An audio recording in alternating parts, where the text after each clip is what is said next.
Acho que esse é um tópico importante, porque muito do que a gente falou e do que a gente meio que olhou é o aspecto financeiro, né? É o anestesista que está lá na ponta, como é que ele está recebendo, né? Eu não sei como é que é no estado de vocês, mas aqui em São Paulo eles têm vários serviços de anestesia que recebem pela tabela MB 9092, recebem CH. A CHPM não é uma realidade em muitos lugares do estado de São Paulo. Esse é um problema que a gente tem. Então, e lá atrás, um pouco dos problemas relacionados a isso foi essa questão de tabela, né? Mas é um documento, é o documento de referência. Então a gente vê que essa é uma questão ainda para ser resolvida. Mas ao mesmo tempo a gente está pensando, agora os caras já estão dando um novo pulo, entre aspas. Eu, na verdade, acho que estão dando, na verdade, um novo golpe nos nossos honorários. Porque na hora que você fala que vai pagar performance sem definir o que é performance, e se o cara, se ele usar um parâmetro para definir, provavelmente você vai ter uma glosa técnica. Você nunca vai conseguir ter a performance desejada por eles, assim por diante. Então, assim, eu, na minha visão, acho que uma coisa é você falar isso num país consolidado. Quer dizer, quando a gente fala de DRG, desses novos modelos, ferramentas que são utilizadas para, de certa forma, avaliar o atendimento e o cuidado frente ao custo que essas ferramentas fazem, e a partir daí você consegue definir performance com dados objetivos, taxa de infecção, sangramento, reoperação, reinternação em 30 dias, esses dados tem, mas para a gente é mais difícil.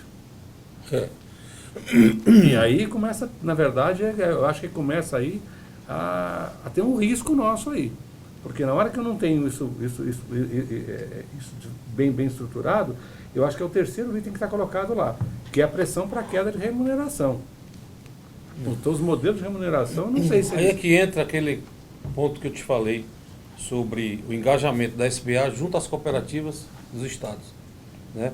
Por exemplo, na nossa realidade, a gente trabalha em Fortaleza, a gente trabalha com o CBHPM, né? Mas porque a cooperativa é mais forte, né?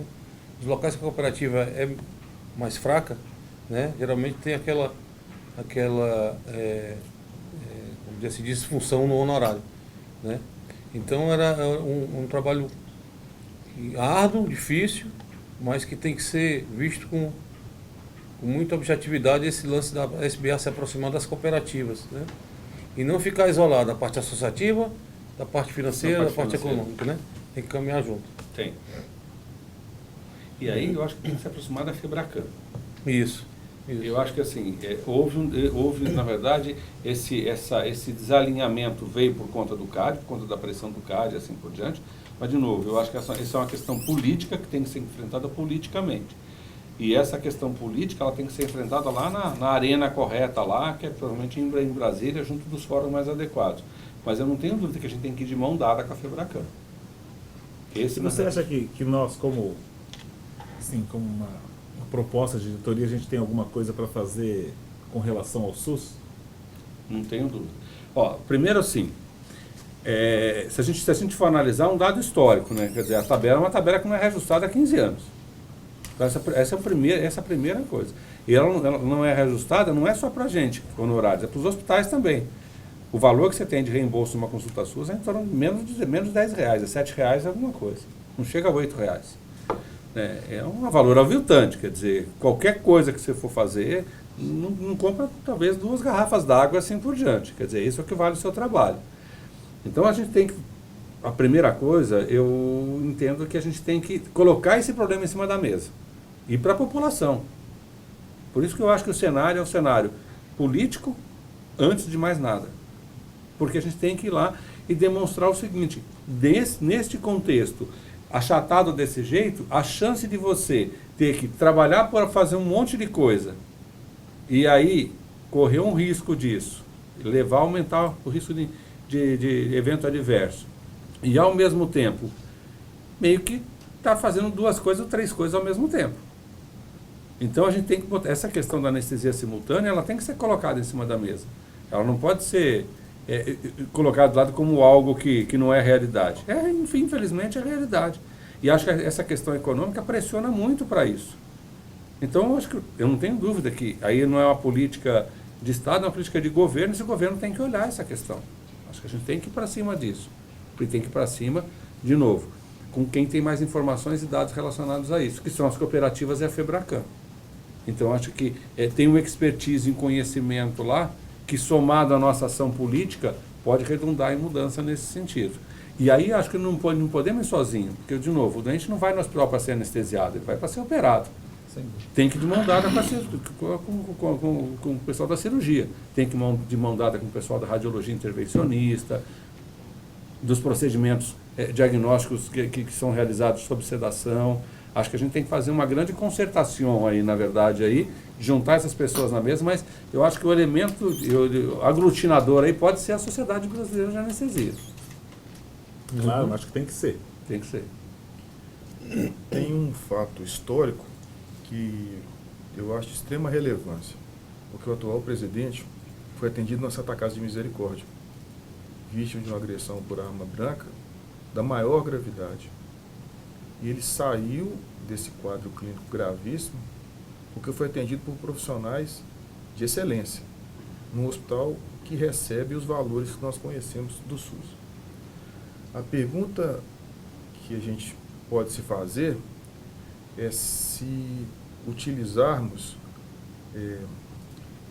esse fato para sensibilizar a maior autoridade, que é o presidente da República, acerca do que precisa ser melhorado para que outras pessoas tenham um atendimento que ele teve.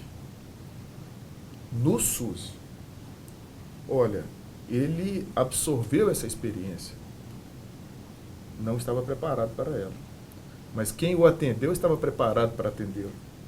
Claro. E o fez por valores, provavelmente valores muito, muito baixos.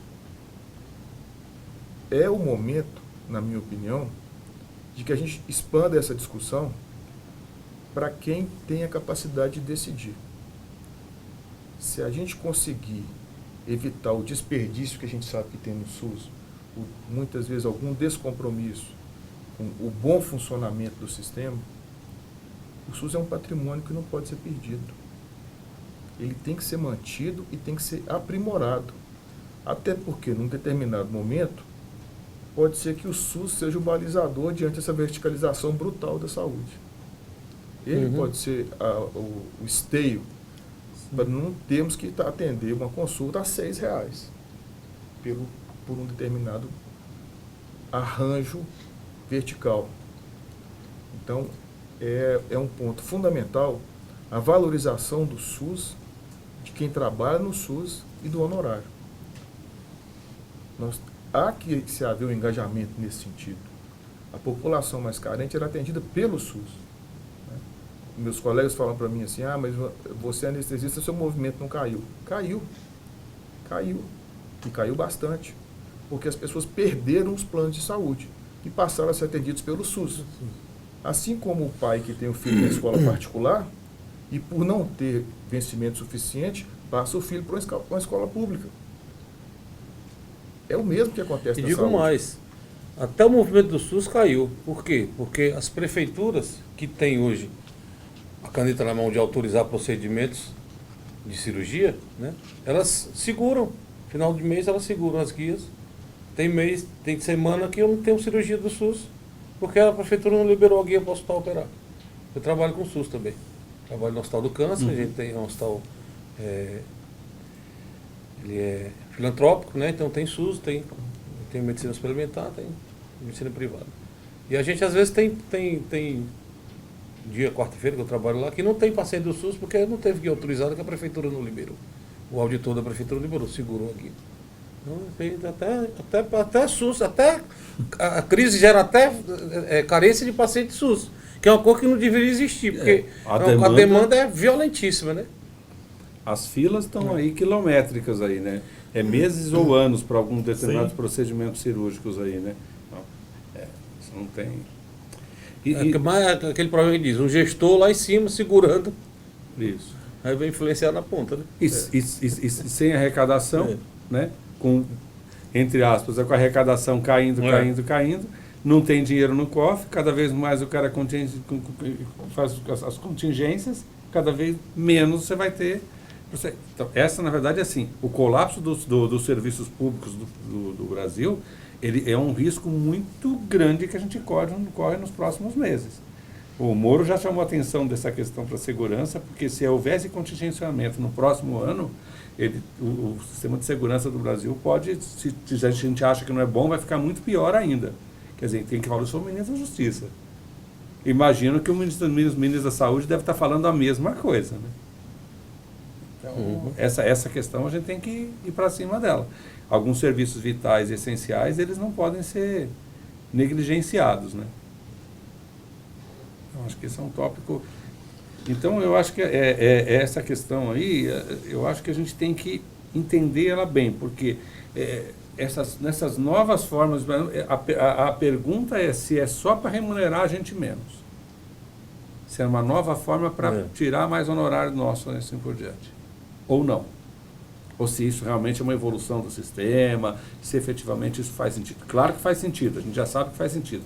Do ponto de vista de usuário do sistema de saúde, não como médico, eu não tenho dúvida que faz sentido essa questão de performance e assim por diante. Eu acho que tira todo mundo da zona de conforto, porque todo mundo fica achando que está tudo perfeito sempre e não se aprimora. Então, eu acho que essa é uma questão.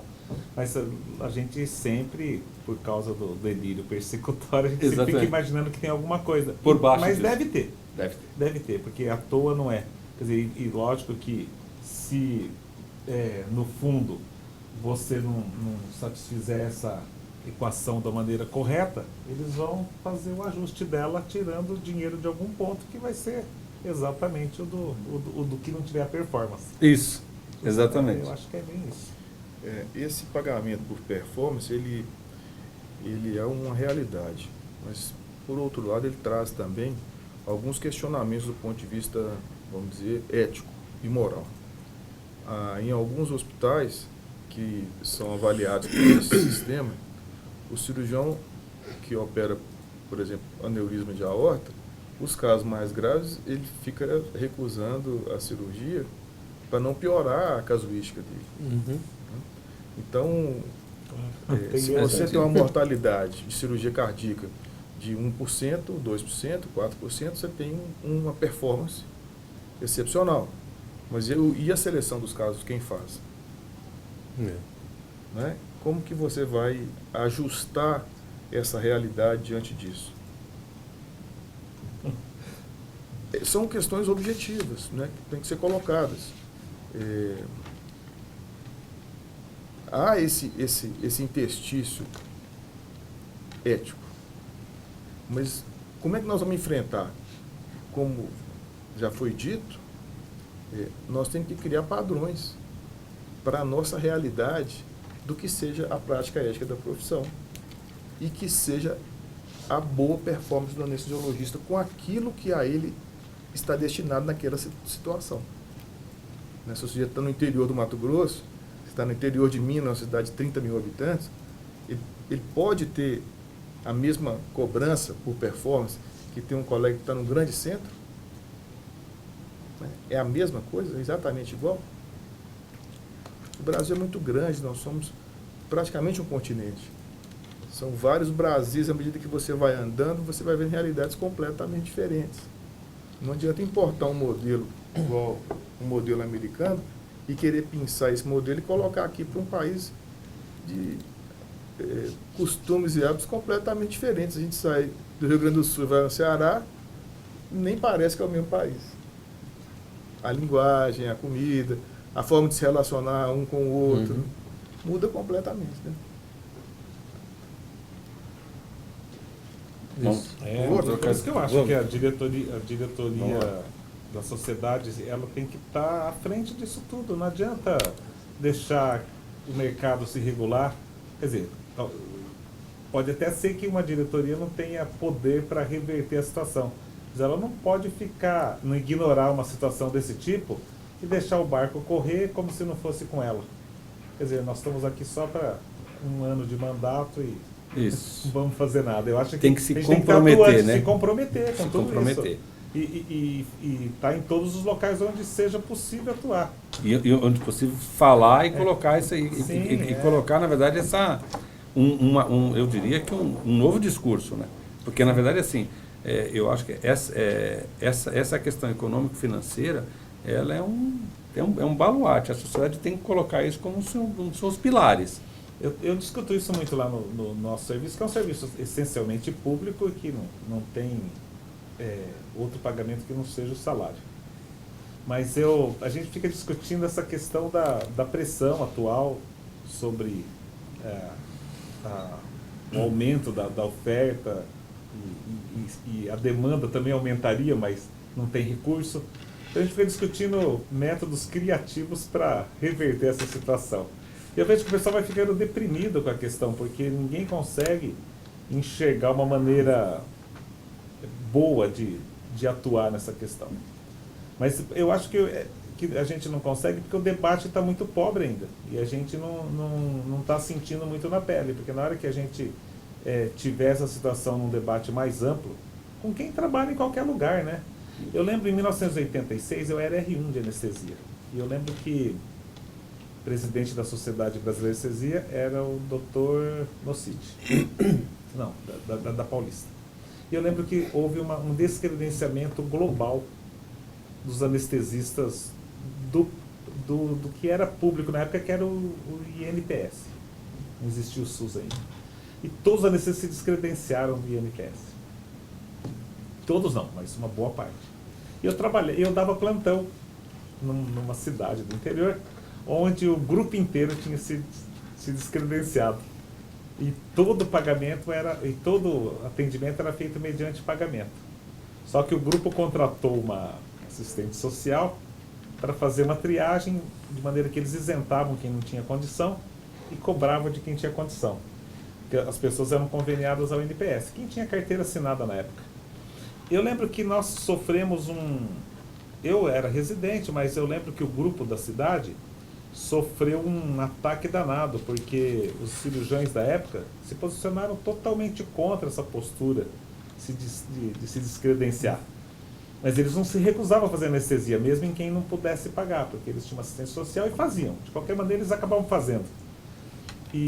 Mas a pressão dos outros colegas médicos era enorme. Tanto é que chegou no final de um ano, o pessoal voltou ao que era, justamente porque saiu elas por elas. Por causa da falta de união da parte médica. Porque isso não afeta essencialmente só o anestesista, vai afetar todo mundo. Mas todo mundo acha que está em condição de vantagem, não entra numa luta, né? Quem acha que está na zona de conforto acaba não entrando nessa luta. Por isso que a gente tem que dar uma chacoalhada nessa questão. Tem que chacoalhar. E ficar na vanguarda desse movimento todo. Porque não adianta a diretoria está sendo cobrada para fazer uma coisa. Não, a diretoria não tem que ser cobrada, ela tem que fazer o diagnóstico. Ela tem que ser proativa. Proativa. Tem que ser proativa. Por isso que, assim, há uma outra visão, que essa visão econômica, financeira e política, é uma visão de mudar a estratégia. Quer dizer, tem que ter um novo modelo de planejamento estratégico. Ele tem que ser mais inclusivo, mas ele tem que olhar essas questões. Porque ele não pode ser pura e simplesmente, vamos avaliar ISO, vamos não sei o quê, ou seja, coisas internas que dizem respeito à execução e à gestão e à gerência da sociedade. Não, tem que ter uma estratégia para o anestesista, para o serviço, para a especialidade. O que é que nós vamos estar fazendo com isso? Porque até então, praticamente, se você for buscar agora a referência qual é o planejamento estratégico da sociedade, você não vai ter essa informação. Então, quais são os nortes? Alguém colocou os pilares. Desculpe, aonde estão? Onde estão descritos?